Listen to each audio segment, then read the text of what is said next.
Alright, so that last paragraph really didn't do this story justice at all. I'll pick up right where I left off.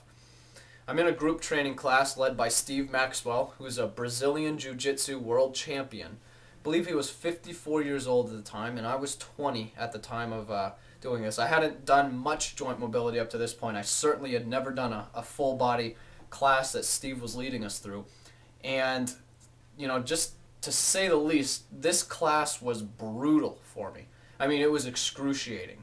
I was very, very uncomfortable. And I was used to being uncomfortable in my training. I pushed the limit. I got all the total release awards when I was a high school athlete a few years before. I was the guy who worked very hard.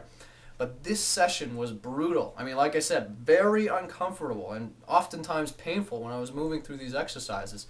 Every time Steve was leading an exercise, he'd be talking calmly, all relaxed, doing these funny neck movements, these lateral neck movements that are so hard to do.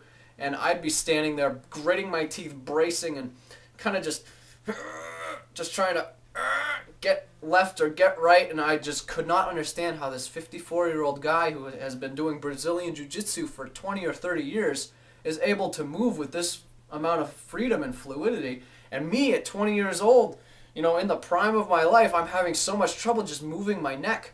And that was the same story for practically all of my joints. I mean, go down my spine and my hips, I was just like in a straitjacket of agony.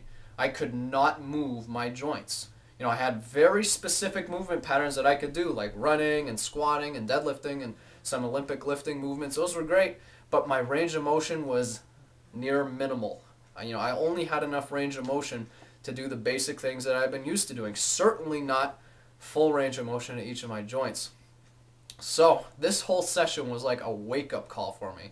I mean, it's like the lights were finally turned on, and I realized how important being able to move through a full range of motion really is. And since then, I've been doing joint mobility almost daily. I've been moving pain-free for a couple of years now, and it's literally been like a lifesaver because it's completely restored my athletic potential. I can jump head first into almost any activity now and pick up skills quickly, and I attribute that to my joint mobility training. And I'm very glad for Steve Maxwell. The wake-up call came in an unexpected and unappreciated at the time instance where he actually pointed at me in the group and he said, "You, keep doing what you're doing."